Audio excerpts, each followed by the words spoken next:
Truth is ever to be found in simplicity, and not in the multiplicity and confusion of things. If I have seen further, it is by standing on the shoulders of giants. To explain all nature is too difficult a task for any one man or even for any one age. A man may imagine things that are false, but he can only understand things that are true.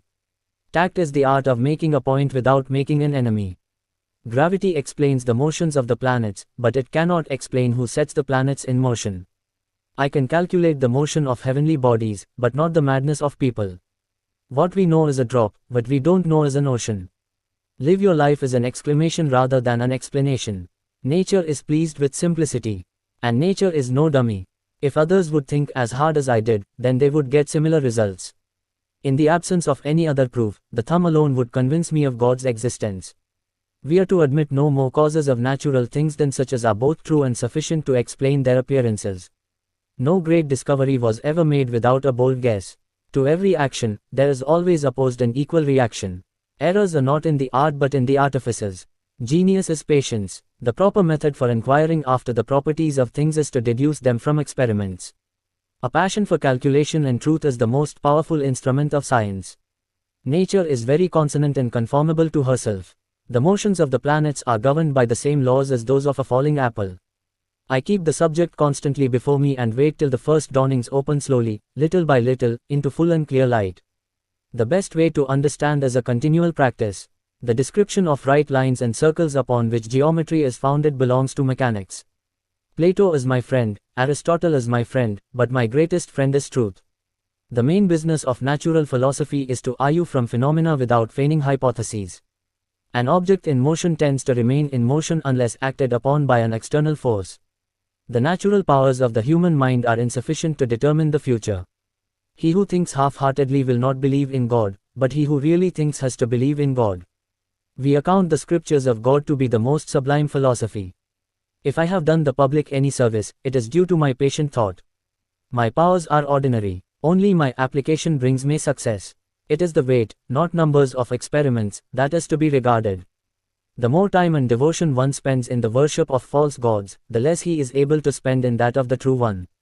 The foundation of all philosophy is mathematics. The proper study of mankind is man. Trials are medicines which our gracious and wise physician prescribes. Atheism is so senseless and odious to mankind that it never had many professors. Resistance is always proportional to the velocity. To myself, I am only a child playing on the beach, while vast oceans of truth lie undiscovered before me. Nature and nature's laws lay hidden in night. God said, "Let Newton be." And all was light. To arrive at the simplest truth requires years of contemplation. In experimental philosophy, we are to look upon propositions inferred by general induction from phenomena as accurately or very nearly true. The safest method of philosophizing seems to be, first, to inquire diligently into the properties of things. If a body impinges upon another, and by its force changes the motion of the other, that body also, because of the equality of the mutual pressure, will undergo unequal change. The moon gravitates towards the earth, and by the force of gravity is continually drawn off from a rectilinear motion. Hypotheses non fingo. I frame no hypotheses. An object at rest remains at rest unless acted upon by an external force. God is a being, eternal, infinite, absolutely perfect. The Supreme Being governs all things, not as the soul of the world, but as Lord over all. As a blind man has no idea of colors, so have we no idea of the manner by which the all-wise God perceives and understands all things. There are more show marks of authenticity in the Bible than in any profane history. I have not been able to discover the cause of those properties of gravity from phenomena, and I frame no hypotheses. Every body continues in its state of rest, or of uniform motion in a straight line, unless it is compelled to change that state by forces impressed upon it.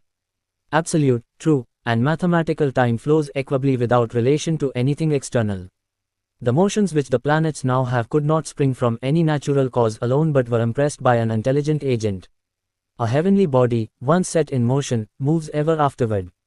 The smallest particle of matter may be divided infinitely. The same laws will always be valid in nature.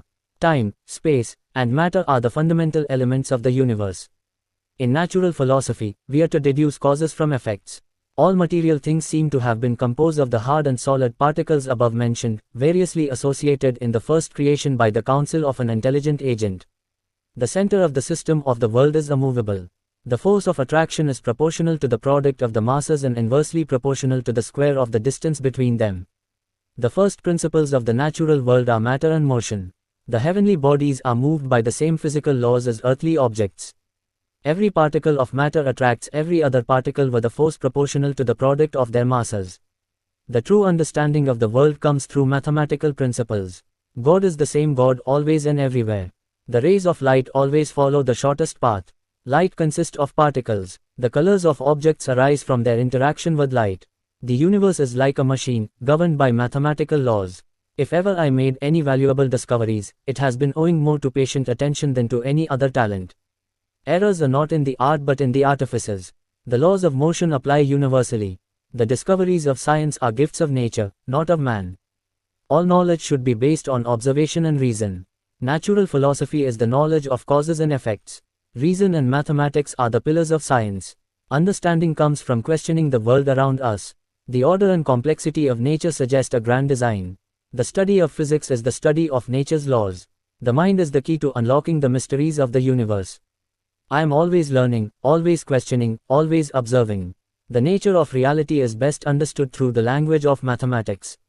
Even the smallest actions have equal and opposite reactions. From the tiniest particles to the grandest galaxies, all follow the same principles. The harmony of the world is best expressed through its natural laws. True knowledge is achieved through careful experimentation and reasoning. The universe operates under fixed and immutable laws. Scientific inquiry is the pursuit of truth through reason and experiment. All forces in nature operate through the simplest possible laws. If something exists, it must have a cause. God created everything in perfect order and harmony. I hope this list gives you a comprehensive collection of Newton's wisdom.